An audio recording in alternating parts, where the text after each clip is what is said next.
And so if Caitlin Clark is the vehicle that will bring this sport that I have loved so much and so long to little 5-year-old girls playing in Harlem, I say yes, bravo. I have no problem with that.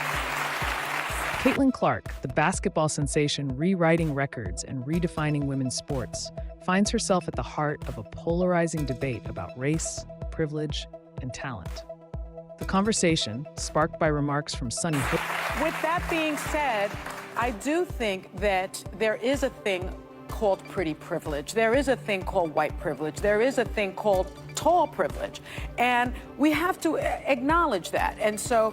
Hostin on The View questions whether Clark's meteoric rise is due to her white privilege, pretty privilege, and even tall privilege, instead of her undeniable skills and relentless work ethic. Hostin's part of it is about race. The one thing that I love that she's bringing to her sport, more people want to watch. More people want to tune in. I saw for the first time that they had a chartered plane. Comments have ignited outrage and controversy. Critics argue these remarks diminish Clark's accomplishments and perpetuate biases that undermine years of her dedication to the game. For the first time in their league history, they flew private. That should be celebrated in its own right. From anyone that's, in sports that's flown commercial or flown, charter, that should be celebrated. And it's because of Caitlin Clark. Don't get it twisted.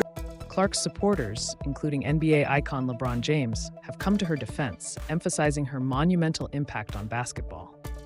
LeBron stated, "Don't get it twisted. Caitlin's influence is monumental, bringing eyes, money, and opportunities to the league." See themselves in Caitlin Clark because white viewers have grown 156% year over year and 301% on ESPN networks. That matters not only for the white players, but for the black players too. Clark's stats speak for themselves. Averaging 32 points, 7 rebounds, and 9 assists per game in college, she's a force on the court. Her games have driven record-breaking viewership, with ticket sales for women's basketball. She has never been around these type of women. She's never been around, black women or women from different parts of the country. Like, she's sort of existed in this bubble. How arrogant is this? Now, seriously, how? By 20% since her debut. Her $28 million Nike deal further cements her status as a global icon. Despite her achievements, detractors question if her success overshadows contributions by black athletes in the league. Former ESPN host Jameel Hill and others argue that Clark's fame perpetuates systemic... How arrogant is this? Honest to God, this is as arrogant as you can possibly be. I mean, I hear all the time, don't judge me. Don't judge me by the color of the skin. Don't judge me. Really? Okay. Well, what are you doing? What are you doing? You're sitting there. Biases in sports, sidelining black players' contributions.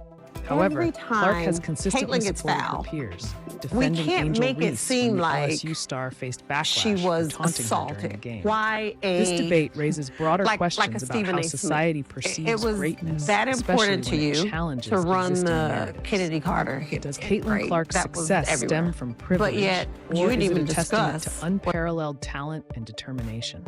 As the WNBA stands at a crossroads, the league must decide whether to embrace Clark's star power to uplift all players, or remain entrenched in divisive debate. That's like, oh, she didn't do Clark this isn't just a basketball player. some other little She's a movement white girls that was over here and inspiring a new in generation. Colorado, wherever. She did it to some girls from LSU, who we thought was some dogs. Defending champs.